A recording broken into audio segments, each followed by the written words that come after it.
Welcome to the entrance to the Sea Museum, where we'll be learning about the history of the sea.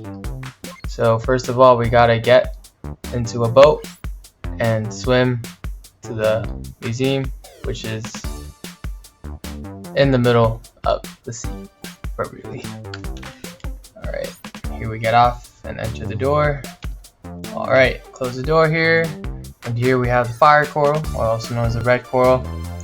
Prized since ancient times by Mediterranean civilization. Here on the left we have horn coral, which is an extinct marine organism from the Paleozoic era.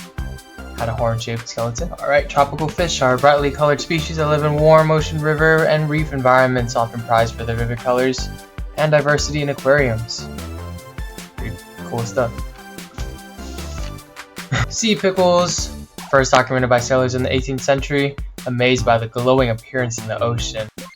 You may briefly notice the bubble coral on our left before we enter into our next room of our beautiful sea museum. The second room is made with obsidian blocks and end rods, and there you can see a portrait of a little sea crystal right there. So you kind of walk, and then you can see a portrait of a seashell. Beautiful. And then you can see those glowing little ferns, and also a portrait of a sea heart. Alrighty, let's enter into the second part of our little room right here. You can see the puddle of water. Also ferns. These glow ferns were there since the beginning of humanity. You can also see the bamboo, which also thrive in areas like this. And also animals that can survive in small quantity of water like this are probably just pet fish, but we're gonna spawn in a glowing squid.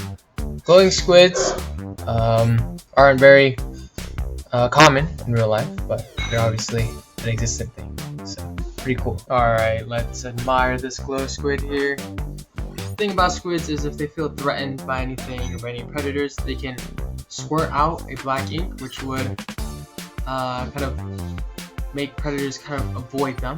So let's enter this third room here.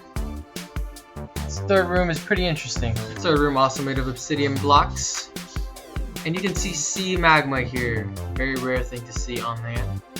But seas always have volcanoes underneath them, so you'll never know what happens. Then you kind of see, just enjoy the view here through the window. This part of the museum is mainly a viewing area of the beautiful view of the museum. You can also see the glowing end rods lighting this room up. Thank you guys for viewing my video, and I hope you guys enjoy Minecraft museum theme.